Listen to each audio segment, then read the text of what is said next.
Carrie actually gave it to me. She gave me 5 patches, and on that first one, it took about, what was it, about an hour, maybe an hour and a half. I was sitting, I wasn't having any of the shakes, and then I got up and I walked down the steps. Now that was the beginning. Like I could actually move my leg for a moment when I stood up without the cane, and I got over to it. I mean, I still hugged the rail, but it was the first day, and that was climbing mountains for me. On the second day, because I followed the X39 stimulant, like you put it on for 12 hours, you take it off for 12 hours. The second day, I put it on in the morning.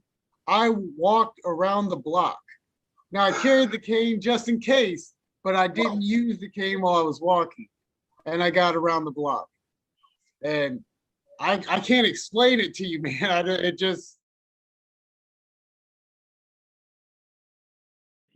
But I also wanted to show you guys something that I was not able to do before. I do not have my cane. I don't bring it into Denise's house anymore. I can stand up.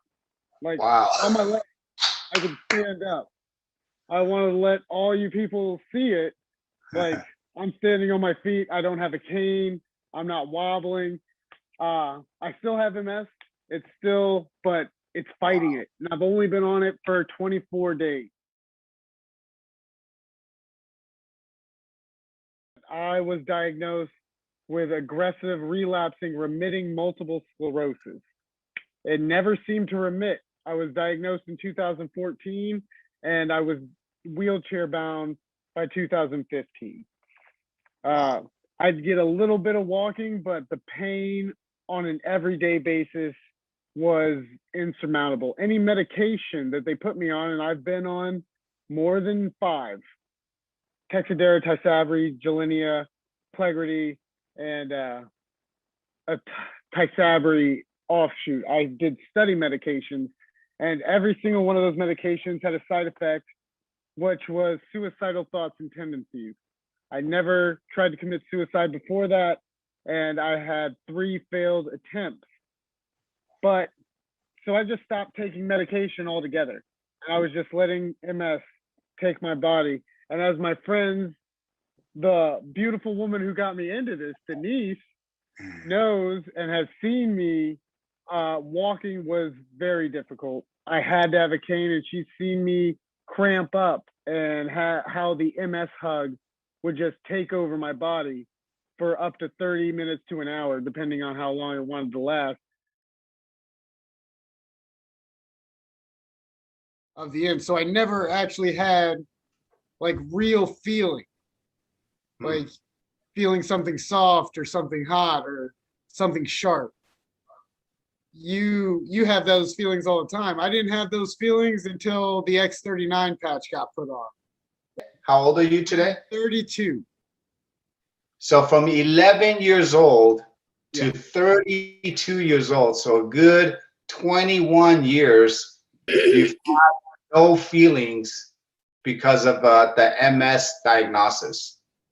Yeah, but it was unknown for so long, so that was normal to me. And by the second day, I was walking without the cane, and I walked around my block, and I get to work out, walk, and actually do physical activity during the day now. So, I went golfing for fun with my friend. Like, it looked foolish, but I got up and I started driving balls. Wow. Like, I get up and I get to write. That was the big thing. I wrote down a list of stuff to talk to you guys about, and writing was not doable for me after the first month of my diagnosis. My hands would cramp up and I couldn't write out words. I knew how to spell, I knew letters, but I couldn't get it on a page where it was legible. Yeah, wow. Let me show you. This is the page that I wrote to talk about in this call. Like, everything seems to be turning, and I've never had a remittance of my multiple sclerosis. It's always been going at me hard, and I don't know how to thank you. So Chris, yeah, I just reminded me. I also did a lot of research into stem cell treatments, which are the best viable option for somebody with multiple sclerosis.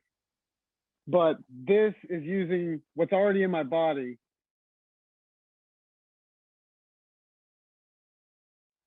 For a daily routine, that would be first getting to sleep, just so I could wake up the next day, was not a thing that came easily. My body had to pass out from the pain that it was in, and then I would wake up within an hour to 2 hours in another cramp or more pain. And I tried everything in between to have that not happen. Then from there, in the morning, the brightness of the sun would cause massive headaches and tremors, and I would start shaking. Then Wow. from that to about lunch, I also started to suffer from what they call wasting syndrome, where no matter what I eat, no matter what I try to do, I don't put weight on. I lose it like crazy. Hmm. And Wow. I was a big guy. I was like 280 pounds. I was a big man. 280 pounds, 6'1", and I weigh 170 pounds maybe now. Wow. Wow.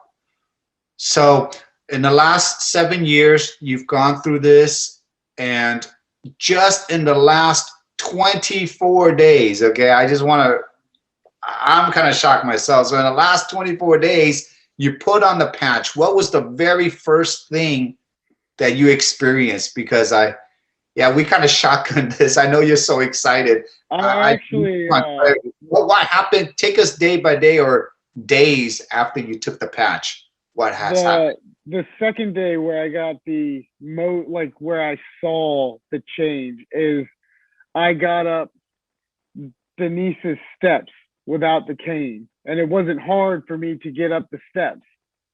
Like, I can't explain how amazing that is. And she said it every time, and there'll be people up here who have seen me come to her house, and they know how difficult it is. I used to sit down on her steps and then go up step by step on my butt. Wow. Now I'm walking up with it, no cane. I walk across the floor. Everybody's like, "Oh God, this is working so well for you," and they want to get in on it.